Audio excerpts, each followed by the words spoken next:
இன்றைக்கி வீடியோவில் என்ன பார்க்க போகிறோன்னா, ஃபார் செகண்ட் டைம் அமேசானில் ஸ்கேம் ஆனதை பற்றி தான் பார்க்க போகிறோம். ஸ்கேம் ஆகிட்டேனா இல்லையான்னு எனக்கு தெரியல.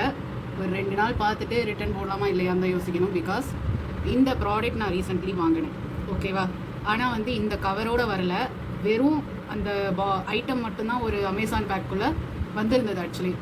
சரி, நம்ம ஜூஸர் வந்து வீட்டில் இல்லை, கிரைண்டரில் தான் மோஸ்ட்லி வீட்டில் அரைச்சி கொடுக்குறாங்க. அந்த கிரைண்டரில் இது பண்ணும்போது நம்ம மோஸ்ட்லி சாம்பார் போடும்போது மசாலா, அப்புறம் இந்த மாதிரி டொமேட்டோ இதெல்லாம் நம்ம இது பண்ணுறனால அந்த வெங்காய ஸ்மெல்லு, டொமேட்டோ இதெல்லாம் அது கொஞ்சம் இருக்கிறனால அந்த ஜூஸ் ப்ரொமகண்டோ போடுறது வந்து பிடிக்கல. ஸோ நான் என்ன பண்ணேன்னா, இப்போ நான் சார்ஜில் மறுபடியும் வச்சுருக்கேன், போட்டே வச்சுட்டேன். சார்ஜ் ஆகுதா இல்லையான்னு கூட தெரியல, பட் ப்ளூ கலர் சிக்னல் காட்டுது. இது பண்ணாலே சார்ஜ் ஆகுதுன்னு தான் அர்த்தம், பட் சார்ஜ் ஆகலை. இது வந்து செகண்ட் டைம் நான் அமேசானில் வந்து ஸ்கேம் ஆகிருக்கிறது. இதை வந்து ரிட்டர்ன் கொடுக்கலாமா இல்லையா அப்படிங்கிறது இந்த 2 நாள் கழிச்சு தான் தெரியும். போட்டால் ஒர்க் ஆகலை. 3 ஹவர்ஸ் நான் சார்ஜ் பண்ணேன். எப்போ வந்துன்னா ஒரு 11:01 வந்து சார்ஜ் பண்ணேன். 1:01 வந்து நான் எடுத்துட்டேன்.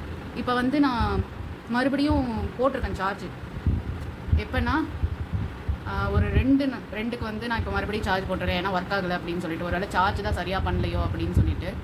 இப்போயும் ஒர்க் ஆகலை அப்படின்னா நான் ரிட்டர்ன் போடணும்.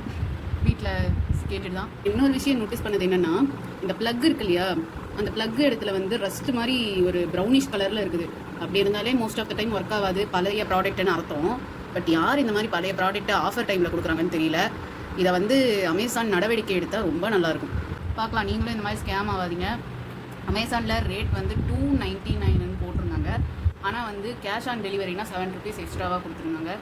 ஸோ இதை வந்து கொஞ்சம் கம்மியான ரேட்டுன்னு சொல்லி கேர்லெஸ்ஸாக வாங்கிடாதீங்க. முக்கியமாக அமேசானில் கம்மியான ரேட்டுன்னு சொல்லி வாங்கிடாதீங்க. சில நேரம் இப்படியும் வருது.